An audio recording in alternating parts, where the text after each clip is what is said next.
Ons doen vanaand Jakobus 2 en ek glo ons gaan tot vers 13 kom. Dis een kerntema wat hy aanspreek. Dis eintlik maar, ek wil nie eintlik sê dis 'n eenvoudige tema nie, maar dis een kernding wat hy aanspreek en ek glo ons gaan daarby kom. En is voor die hand liggend. Sy instruksies is duidelik en is reguit. So ek gaan ons lees hoofstuk 2 vers 1 tot 13. My broers, julle geloof in ons Here Jesus Christus, die Here van die heerlikheid, moet so wees dat julle nie iemand na die uiterlike beoordeel nie.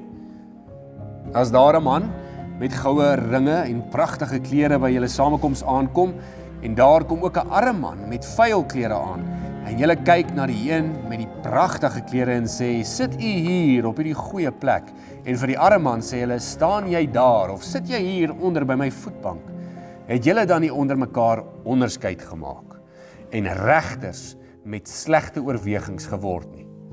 Luister, my geliefde broers, het God nie die armes in die wêreld gekies om ryk in die geloof te wees nie, en om erfgename te wees van die koninkryk wat hy beloof het, aan hulle wat hom lief het. Maar julle het die arme oneer aangedoen. Is dit dan nie die rykes wat julle uitbuit, en is dit nie hulle wat julle voor die gereg sleep nie? Is dit nie hulle wat die goeie naam belaster, wat oor julle uitgeroep is nie? As julle wel die koninklike wet vervul, volgens die skrif, wat jy moet jou naaste lief hê soos jouself is, doen julle goed. As julle egter mense volgens hulle uiterlike beoordeel, doen julle sonde, en word julle deur die wet as oortreders aan die kaak gestel. Want wie die hele wet probeer onderhou, maar een wet oortree, is aan almal skuldig. Want hy wat gesê het, jy mag nie egbreek pleeg nie, het ook gesê, jy mag nie moord pleeg nie. As jy dus nie egbreek pleeg nie, maar wel moord pleeg, is jy 'n oortreder van die wet. Praat so en tree so op, asof julle deur die wet van vryheid geoordeel gaan word. Die oordeel is immers sonder ontferming oor hulle wat nie ontferming betoon het nie. Ontferming triomfeer oor die oordeel. In die laaste paar verse het Jakobus beklemtoon dat geloof moet oorspoel in die praktyk. Met ander woorde, as jy sê jy glo dit, dan beteken dit jy gaan dit doen. Ek het die voorbeeld gebruik van 'n stoel en ek het die voorbeeld gebruik van 'n koffie. As ek vir jou sê die koffie is warm en jy glo dit is warm, gaan jy hom slurp en drink asof hy warm is. Jou dade bevestig jou geloof. Nou hier is 'n ander area wat Jakobus nou aanspreek hier vir ons. 'n Area waar ons geloof gaan oorspoel. En dit is die area van partydigheid. Dis die mooi Afrikaans, partydigheid. Nee, dit is nie 'n politieke party nie. Partydigheid is verdeeldheid, is vooroordeling, sê die Afrikaans. Om iemand op te som en om klaar te klassifiseer en om hom te sit in 'n spesifieke groep nog voor jy hom ken. Nog voor jy hom ken. Ek wil vir jou sê dat hierdie vleeslike eienskap is iets wat baie mense in hulle vlees het. Jy moet teen jouself beklei om dit nie te doen nie. Want ons is so gou geneig om mense op te som nog voor die eerste woord uit hulle mond uitgekom het. Nog voor jy hulle harte leer ken het. Jy kyk na hom en jy sê, kyk daai ou.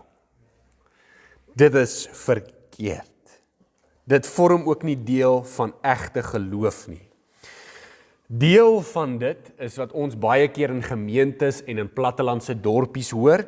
Ons sê mos gewoonlik die dorpie funksioneer met kliks. Nee, kliks. In die gemeente is daar kliks, in die gemeenskap is daar kliks. Daar is kliks. Dis 'n groep mense wat sekere belange het en hulle vat hulle mense en dis hoe hulle funksioneer. Die ander mense word vooroordeel, hulle word nie toegelaat nie, daar is sekere iets van hulle wat mense net nie hou nie en dis die einde van die storie. 'n Goeie voorbeeld is natuurlik ons denominasie, wat ek dink baie keer vooroordeel word op grond van 3 letters. 3 letters. Ons denominasie word vooroordeel op grond van 3 letters. AGS. Ja, AGS. Ons verkondig nie AGS, laat ek dit ook sommer net sit op die opname, want ek weet baie van hierdie word wyd en suid gestuur. Ons verkondig nie denominasie doktrines nie, ons verkondig die woord, nee. En dit stem nie altyd saam met die doktrines van die AGS nie. Ons verkondig die woord. Maar mense raak vooroordelend.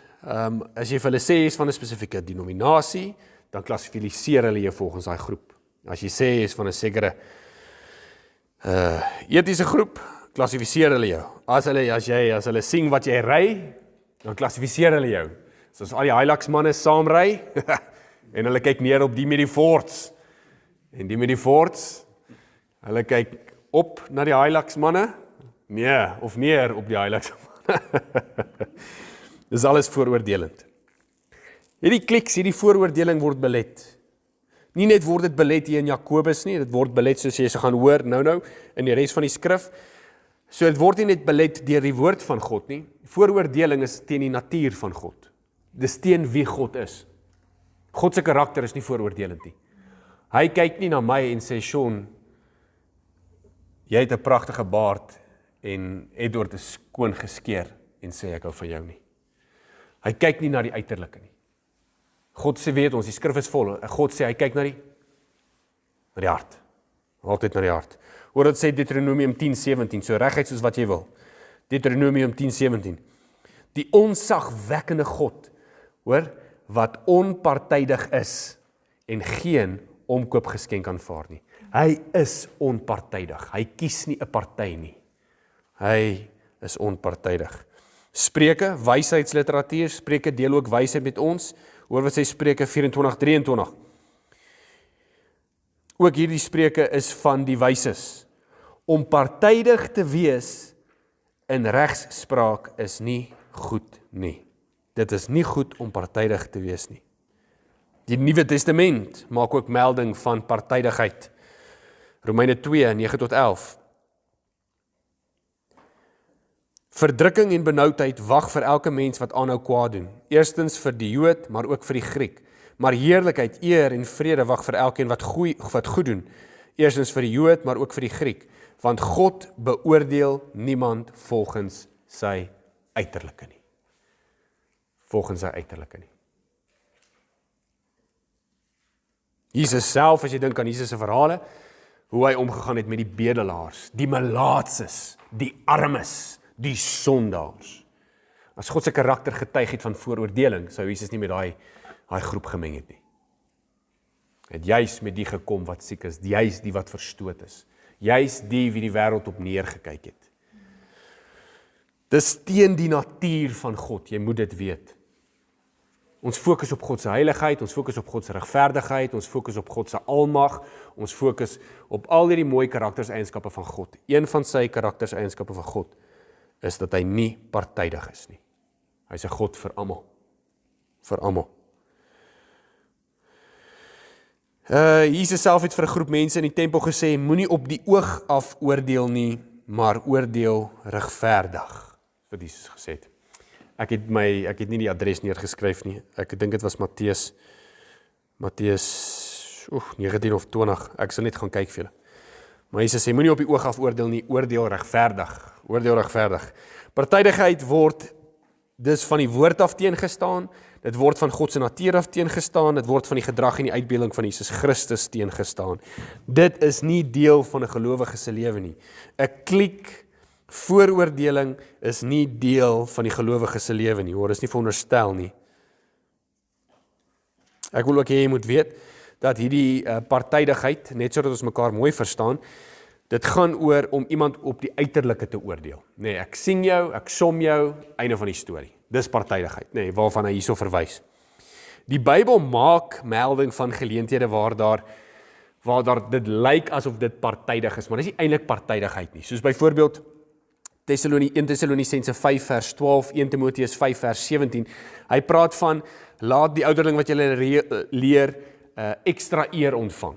Nou sal jy sê, maar dis partydig. Dis nie partydig nie. Dis nie partydig nie. Dit is 'n gawe wat gegee word op 'n vorm van danksegging. Dis nie om te sê ek hef iemand op bo die res nie, is om te sê daai ou doen iets, hy het aansla en gee hom eer. Verstaan? Partydigheid gaan oor ek som jou op en nog voor ek jou vrug ken, ek meet jou nie reg nie en ek skuif jou uit. Dis waaroor dit gaan.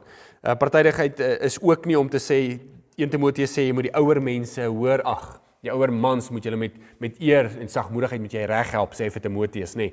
Dis ook nie partydigheid nie. Die ouer mans, die ouer vrouens, Paulus skryf vir Timoteus sê hanteer hulle soos jou pa, hanteer hulle soos jou ma. Dis vorme van respek. Dis nie partydigheid nie, nê. So partydigheid wil ek net jy moet weet.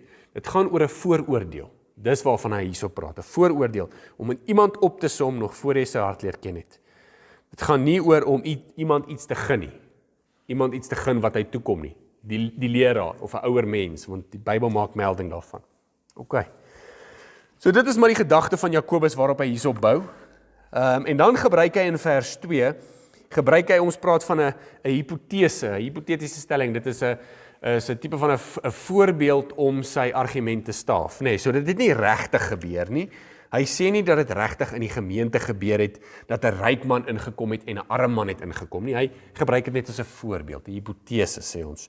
Maar ons wil erken, as jy kyk na vers 6, kan jy sê dat dit wel die probleem was in die gemeente. Hoor wat sê vers 6, maar julle het die arme oneer aangedoen. So daar raak hy persoonlik, nê, persoonlike voornaamwoord. So met ander woorde, Jakobus sê dit kon in die gemeente, dit lyk vir ons of dit in die gemeente was.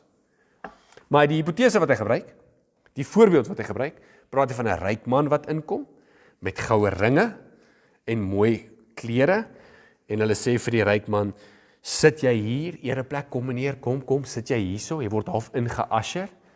En dan vir die arme man sê hy, gaan staan jy daar agter, jy stink, Sisa, gaga, nee, gaan staan daar agter, of wat vuil is.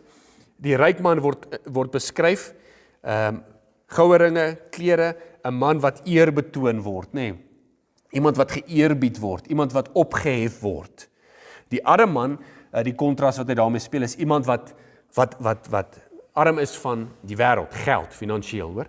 Arm is, maar hy's vuil. Die kans is dat dit 'n bedelaar kan wees, nie goed geklee nie, en teens seker ook nie lekker ryk nie. Bedelaar. En hy sê vir die arme man, kom sit jy hier op die vloer, of gaan staan jy daar agter, of kom sit hier by die voetbank.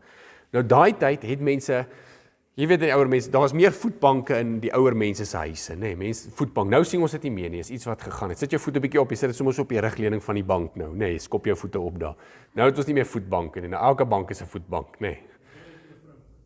Ja? So ek sal dit uit-edit.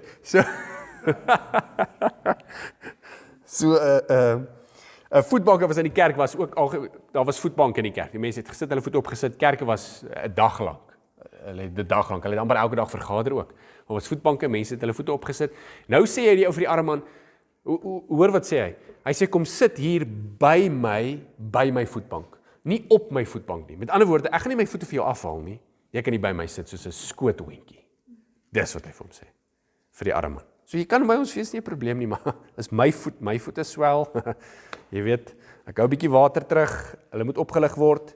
Jy verdien die vloer, broer. Dis wat hy vir hom sê. Sulke gedrag, gaan jy sien in vers 4. Sulke gedrag is slegte oorwegings of slegte denke. Ons kan hom anders vertaal en sê bose gedagtes. Dis asof dit van die duiwel is. Dis wat hy sê. Sulke gedrag word gesien as bose gedagtes en bose oortuigings. Met ander woorde, dit is nie van God nie. Hy sê dit duidelik. En dit maak ons, vers 4, onregverdige regters. Het julle dan nie onder mekaar onderskeid gemaak? Hy sê die oomblik as jy dit doen, hy sê nog voor hy met jou gepraat het, het jy al klaar gemeet. En jy het verkeerd gemeet. Want jy meet verkeerd. Jy meet nie soos God nie. God meet om na die hart te kyk. Jy het verkeerd gemeet. Ek hou van die gedagte altyd, jy weet, Jesus sê, soos julle het my gevoed, julle het my klere gegee, julle het my kom besoek in die tronk, en dan sal ons vir julle sê, maar hoe het ons jou gevoed, wanneer het ons jou klere gegee, ons het jou nooit gesien, dit sê, wie ook al vir my die geringste doen, so een goed soos vir my gedoen, en ek hou van die gedagte altyd, ek sê nie is altyd so nie, maar ek hou van die gedagte altyd om te dink dat, as iemand na jou toe kom, wat wel nie goed lyk uiterlik nie, maar hy praat met jou oor die Here, ek hou van die idee om te dink dat dit dalk 'n engel is. Ek hou van daai idee. En ek dink by myself, as 'n engel my moes kom toets op die saak, gaan hy nie kom met ringe en mooi klere nie. Hy sou altyd kom met verwaarlose klere. Altyd. Want hy gaan my mos toets op die saak. Want hy wil kyk na die hart. Ek hou van daai idee. Mense met wie jy in aanraking kom, mense wat baie keer hier instap. Selfs al vat hulle jou vir 'n ride. Mense wat hier inkom en hulle doen, en baie keer sê ons nee, ek dink jy jok vir my, dis reg. Jy weet, jy meet hom nog steeds soos jy met die gesprek gaan. Maar baie keer kom jy 'n ou hier in, 'n ou hier so, gee hom kos, gee hom koffie, jy hoor sy storie en hy sê hy soek 'n buskaartjie. En dan gee hom nou maar die R200 vir 'n buskaartjie. Dit gebeur nie altyd nie. Een keer het 'n oue buskaartjie hierso kom soek. Buskaartjie, toe gee ek vir hom die buskaartjie, dit was R400. En die volgende dag bel die pastoor van Virginia my en hy vertel my, hy sê, hier's 'n ou hierso, hy sê hy soek geld vir die buskaartjie. Ek sê vir my maggies, het ek net vir hom genoeg gegee tot om in Virginia te kom? Dis 'n chancer, jy weet. Maar hoe ook al nou, maar die Here is getrou. Hy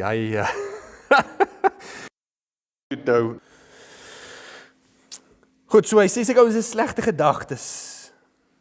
Ons meet met verkeerde maatstawe. Dan in vers 5 gee hy verder motivering. Luister my geliefde broers, het God nie armes in die wêreld gekies om ryk in die geloof te wees nie en om erfgenaam te wees van die koninkryk wat hy beloof het aan wie hom liefhet nie, maar julle het die arme oneer aangedoen. Is dit nie die rykes wat julle uitbuit nie? So in vers 5 gee hy nou verder motivering hoekom hy sê dat ons nie moet neerkyk op mense wat dalk sleg aangetrek is nie, of bedelaars, of mense wat dalk nie volgens ons klassifisering goed genoeg is nie. Dis wat hy doen in vers 5. En hy praat van dat die armes is wel ryk met die koninkryk. Dis wat hy sê. Arme mense op hierdie aarde is wel ryk met die koninkryk. Jy is dalk arm in die wêreld, geldelik, maar as jy arm van gees is jy verseker nie arm van geloof nie. Jy is ryk by die Here. Dit is nie om te sê dat alle arme mense ryk is by die Here nie. Ons kan nie dit sê nie. Daar is arme mense wat die lui trein ry. Ja, buskaartjies ry.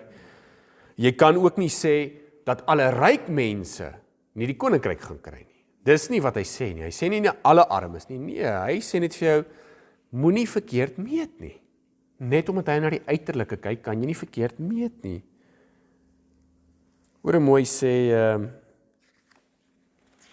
Paulus dit in 1 Korintiërs 1, 26 tot 29.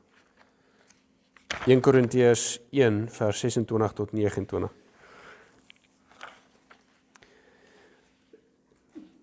Broers, slaan ag op julle roeping. Menslik gesproke is daar onder julle nie baie wyses nie, nie baie invloedrykes nie, of mense van adelike afkoms nie, maar die dwaashede van die wêreld het God uitgekies om die wyses te beskaam, en die swakhede van die wêreld het God uitgekies om die sterkes te beskaam, en die onbelangrike en veragtelike dinge van die wêreld het God uitgekies, dit wat niks is, om wat wel iets is, tot niet te maak, sodat geen mens iets het waarop hy hom voor God kan roem nie.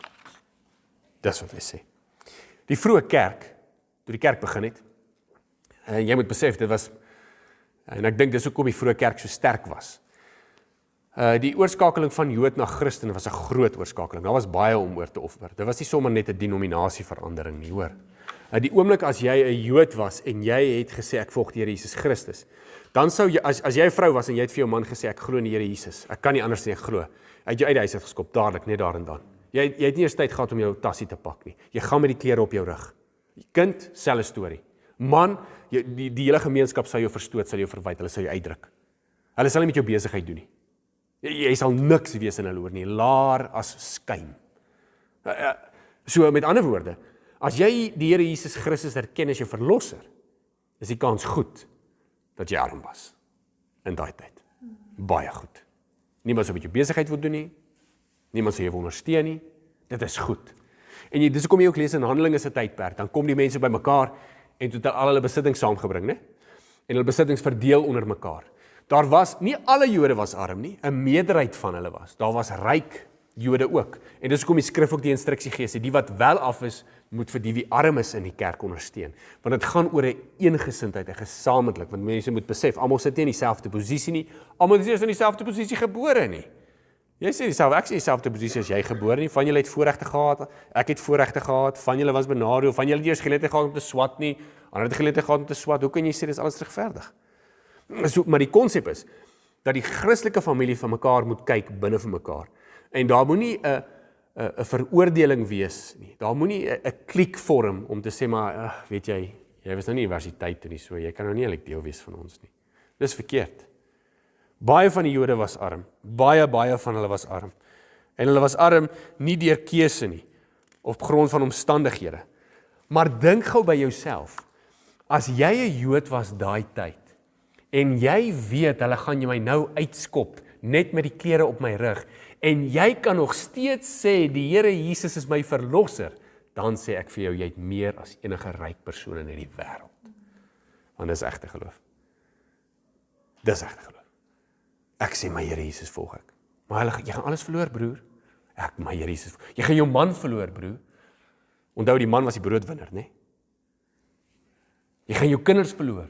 Dis hoekom die Here Jesus se woorde so mooi klink hierso, né? Jy moenie dink, ek het gekom om vrede te bring, nie, ek het gekom om die swaard te bring. Skeiding tussen ma en dogter, pa en seun, broer en broer, suster en suster. Want daar is 'n prys wat jy betaal vir jou geloof. Hierdie Jode het dit geken. Vandag ken ons dit nie. Almal is Christene hier in Suid-Afrika. Daar is niks wat jy hoef op te offer nie. Maar Jakobus se instruksie sê vir jou, moenie partydig wees nie. Moenie partydig wees nie. Ek dink 'n goeie uitbeelding van hierdie is in Markus 10:17 tot 27, waar Jesus praat van die ryk jong man. Julle kan onthou die verhaal van die ryk jong man in Markus 10 vers 17 tot 27. Die ryk jong man het na Jesus toe gekom en sê, goeie leermeester, wat moet ek doen om die ewige lewe te beerwe? Jesus sê van, waarom nie met my goed? En hy sê, jy weet, doen die gebooie, gehoorsaam dit. Hy sê, ek doen dit reeds. Hy sê, wel, verkoop al jou goed en volg my. En die man het bedroef daar weggegaan. Dit was nie 'n onrealistiese stelling nie. Dit was glad nie 'n onrealistiese verwagting nie. Jesus het vir hom uitgewys dat hy iets meer lief het as wat hy die Here Jesus sou lief hê. Die Here Jesus. Jesus wys ons daar dat rykdom dit wel moeilik maak vir die gelowige, maar nie onmoontlik nie, maar moeilik maak. En die konsep is, wat Jakobus van praat in Jakobus 5, is dat die Here die armes in die wêreld gekies het, om ryk in die wêreld geloof te wees. Die konsep is, arm gelowiges, nie arm mense nie, arm gelowiges, nie alle arme mense. Arm gelowiges het niks waarin hulle sekuriteit en hulle vertroue en hulle hoop kan sit nie. Want geld gaan hulle nie red nie, want hulle het dit nie. Hulle het net die Here Jesus. Ryk mense is geneig om te sê, geld, sekuriteit, bates, pensioene, polisse, al die goeders is geneig om tussen jou en God te kom, want as iets aan daai goed raak, ewe skielik raak jy gespanne, en jy raak angstig, en jy voel hoofdig, want as dit weggevat word, is dit asof jy jou hoop verloor. Maar dit beteken jy het jou hoop in dit gesit. Arme mense kan nie hulle hoop in daar sit, want hulle het dit nie. Hulle het net God. So, rykdom word nie belet nie, jy moet dit weet. Rykdom maak dit net moeilik vir jou om die Here volkome te trou. En ek dink dit is 'n voortdurende stryd. Want is die begeerte van die wêreld, die begeerte van rykdom, en jou hart klop vir die Here, en dis half as jy met 2 voete in een lewe. Dit maak dit net moeilik. God kies egter die wat nie op hulle self en op hulle besittings vertrou nie. Hy soek die ouens, soos Jesus gesê het, Matteus 5:6, die wie arm is van gees. Jy is arm van jouself. Jy is arm van jouself.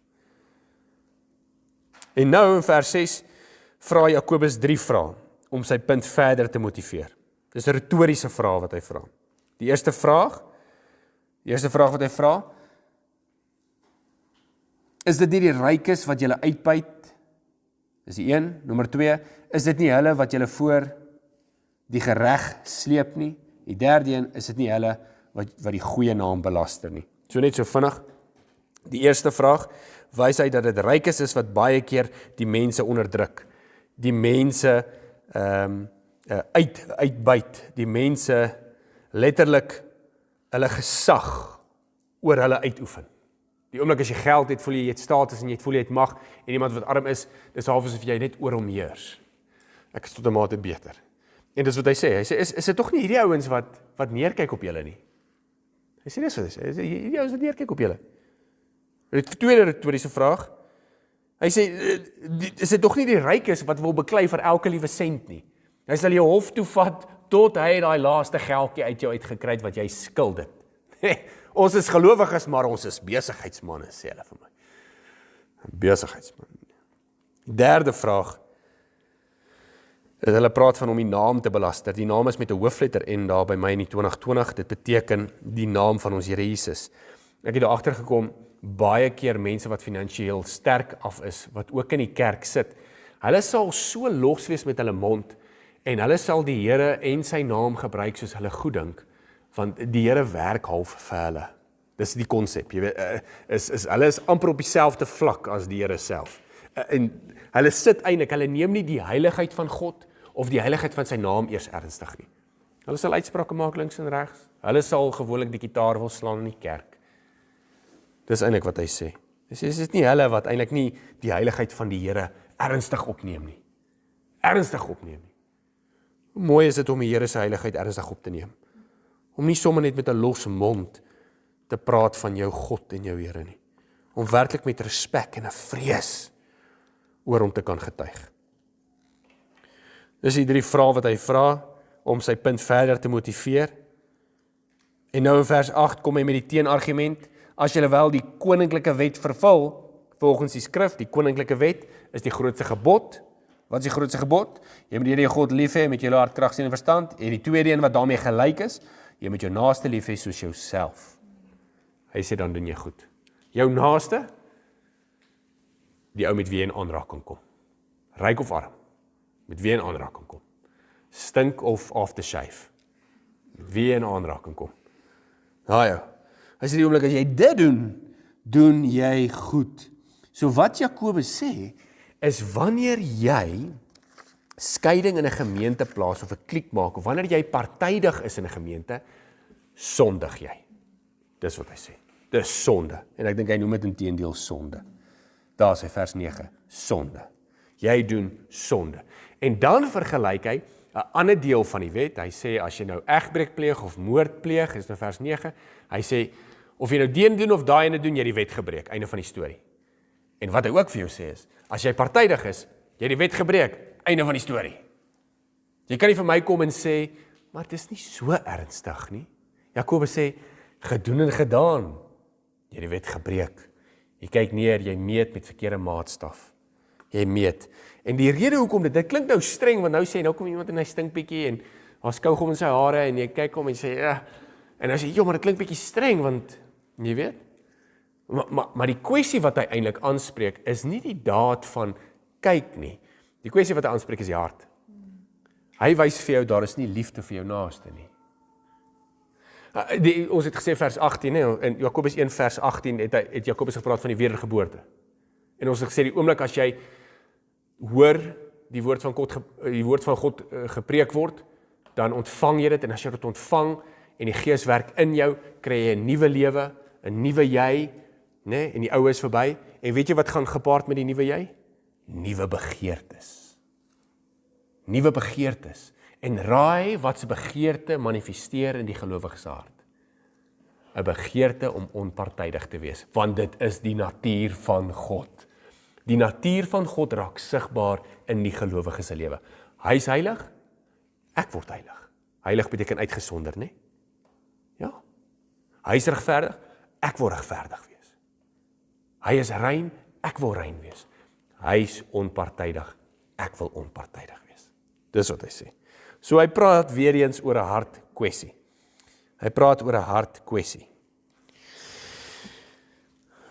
Partydigheid oortree die wet, want dit is in kontras met die belangrikste koninklike wet en met die natuur van God.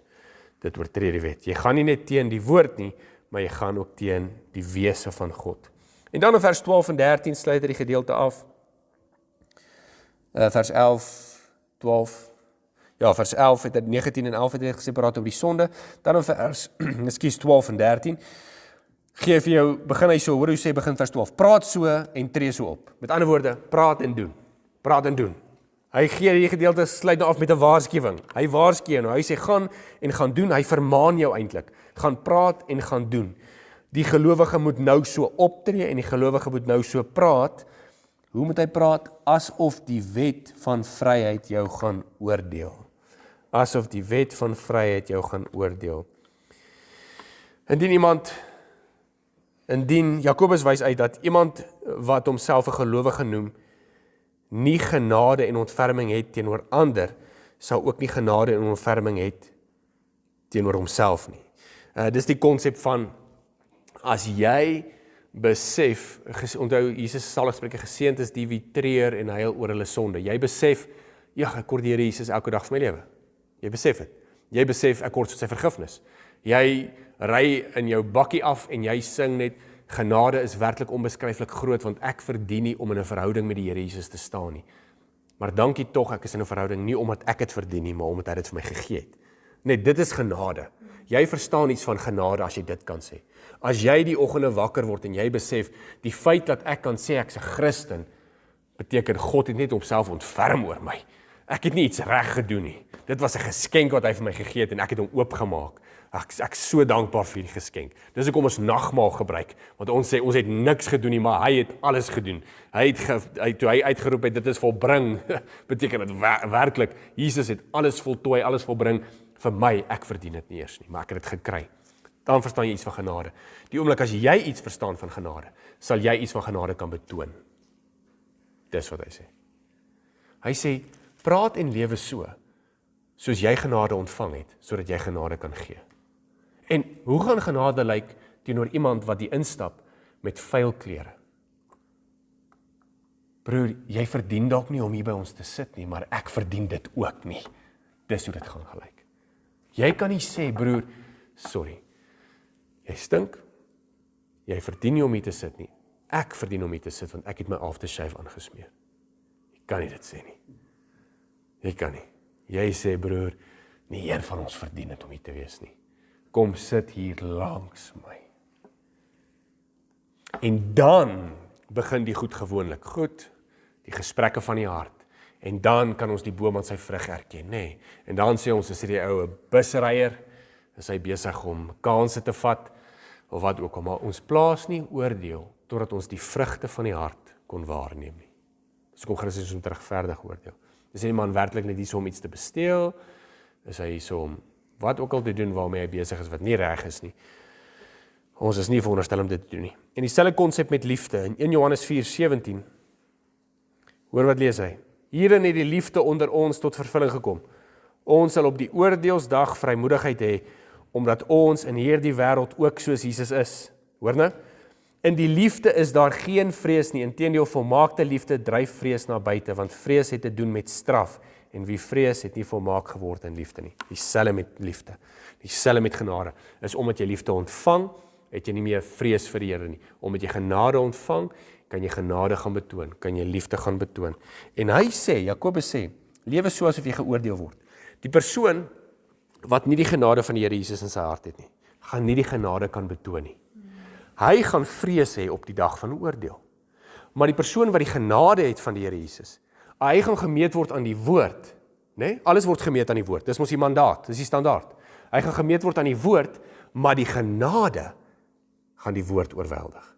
Want Christus het daai woord se maatstaaf vir jou gedra. Né? Maak dit sin? Christus word gemeet in jou plek, omdat jy in sy genade lewe.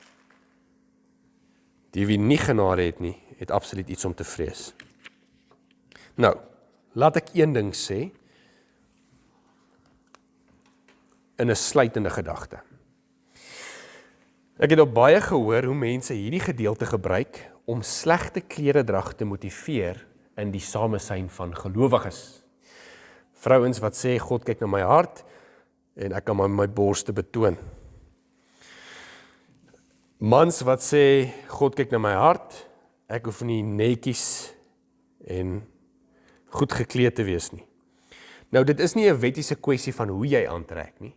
Ons is ook nie vooroordelend of jy nou in 'n kort broek of 'n lang broek kom nie. Maar, ek wil net vir jou iets sê.